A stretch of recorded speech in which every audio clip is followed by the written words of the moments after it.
Hi everybody, my name is Michelle Levitt and this is Sirius, and what we're going to do today is teach you how to teach your dog to hold an object using a clicker or reward marker.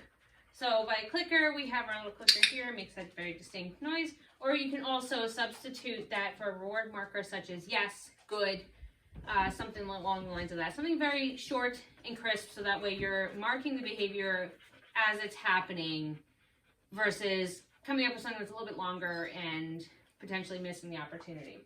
So clicker or reward markers work really well when you're teaching the hold because you can really pinpoint that behavior that you want. And when we're teaching a hold, we have to build up to the end behavior, also known as shaping. So initially, you want to pick an object that the dog is relatively comfortable with handling in their mouth. So I have here, it's a soft bumper, or a puppy bumper. It's pretty soft, just similar to like a dog toy. It's canvas material. So it's nothing that's too aversive to the dog when they put their mouth on it. So initially, when you teach this, you want to start with simple behaviors such as interacting with the object. So just looking at it, then like a nose touch, going towards it. Eventually you wait for them to put their mouth on it and you build all the way up until a big hold where you can release the object and they're holding it in their mouth. So to start this process, I'm going to show you here with Sirius. So he's still kind of in the process of learning a hold, so hopefully he'll be a really good demo dog. What do you think, buddy? So I'm going to show, good boy. So I'm going to show him the object. Good boy.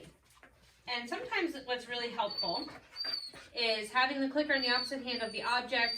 One, because you don't want it to click directly in their ear as they're getting close to that object.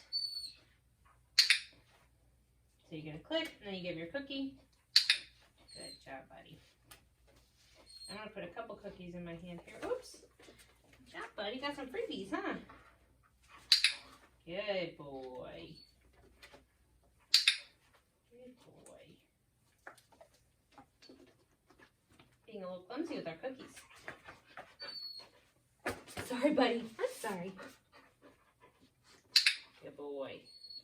So now that he's consistently touching and nose touching the object, boy, I know I'm late.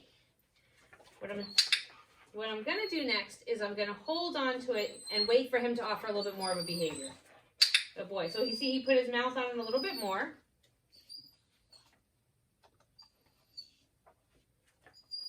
Good boy. And I'm going to just wait for him to progress a little bit with that behavior. Yay! Good job, buddy. Good boy. And when he does offer the correct behavior that I'm looking for, the next step in the behavior, I'm going to give him a jackpot, which is a rapid reward. Good boy. And that way they understand pretty easily.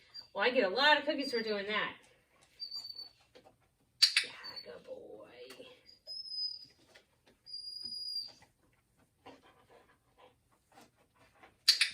Yay, good job, buddy.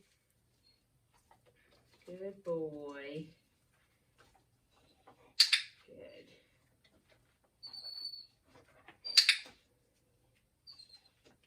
Good boy.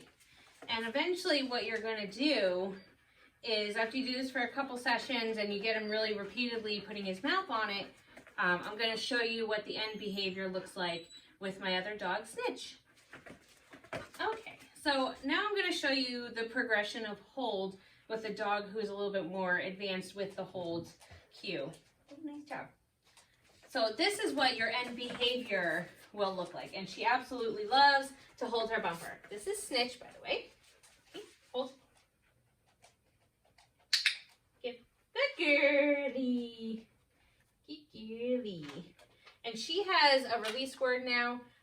Initially, we teach the click as a release. And then I started to transfer it over. So she also releases on give. Hold. Give. Good girl. And you can also use this behavior, the hold, towards fetching. So ready, Snitch? Ready, ready, ready. There you go. Bring it. Give. Good girl. Good job, honey. Good girl. And that's how we teach our hold with the clicker.